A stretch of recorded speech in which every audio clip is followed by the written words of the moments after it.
Today in this video I want to speak to you about two words that are used interchangeably with regards to electricity supply and energy in particular, and those words are clean and green.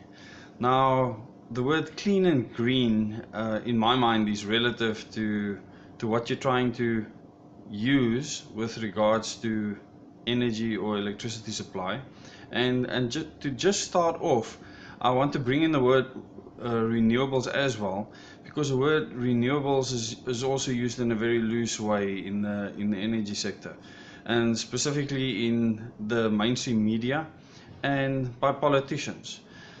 So what is renewable? What is clean and what is green?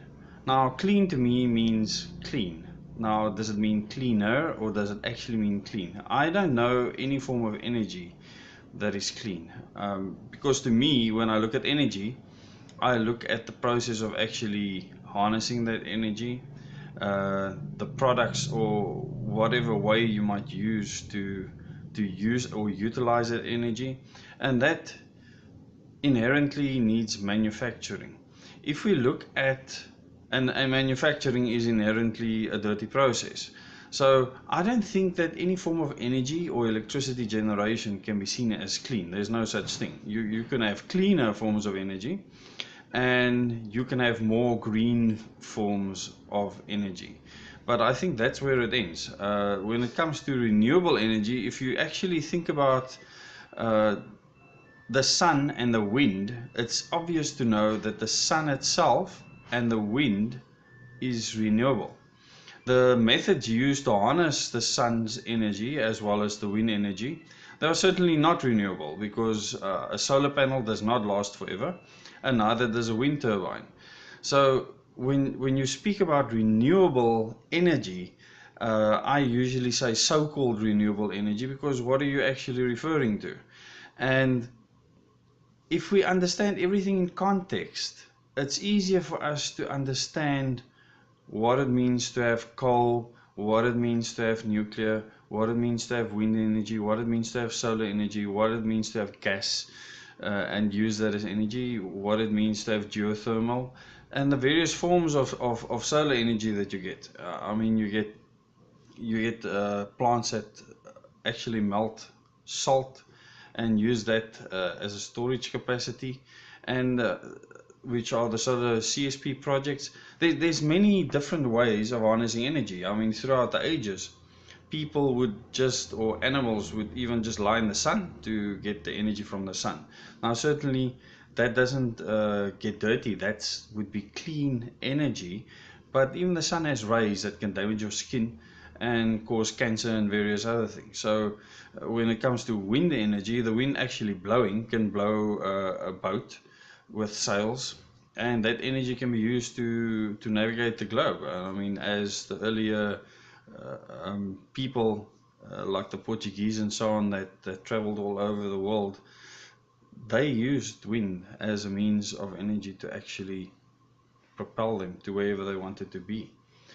Now, coming back to the word clean and the word green, I have a serious problem with the way many people are using the words clean and green. And when I speak about the specific types of energy that's associated with, I will make it clear to you that it's not clean or green at all. In fact, if just to look at a basic example like a solar panel.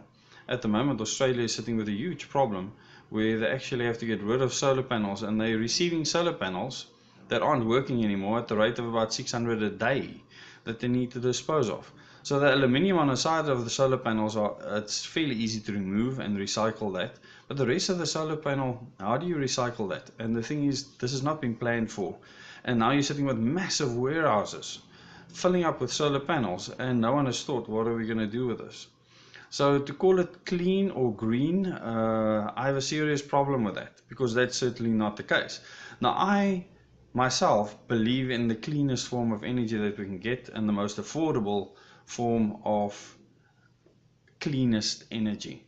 And there you have to look at output versus economics versus the specific technology. And it has to start with how you mine, manufacture, install, commission, run the project, and then decommission the project at the end. All of those things needs to be taken into account. What do you need to support whatever that type of energy supply project might be? In the case, for instance, of wind, you need coal or nuclear or some form of baseload gas to actually back it up when it's not working. Or you need storage for that energy. Huge battery bank storage. Now, if you want battery bank storage, you need to include that cost with regards to wind energy to actually look at the total cost of actually needing that type of technology. With nuclear, you need to look at all the people that you need to train, all the safety precautions, the decommissioning of the plant. You have to consider all of that and factor that in to actually make good decisions with regards to the energy need that you have. You have to look at the kind of economy that your country has. Does it have an energy intensive economy? Does it have large industry that needs stable load? Or can we just set up community-based systems or individual systems where government does not have to have a monopoly on the power supply system? So the words green and clean in my ears have become swear words used in the media all the time. And when people use these words, I technically think of the reality behind that specific supply of electricity or that specific source of energy. And in my mind, I know where it actually comes from. The fact that you have to put a big concrete plinth in to put a wind turbine up, the fact that you have to transport it with trucks that spew out lots of diesel fumes into the atmosphere, and many other things like that.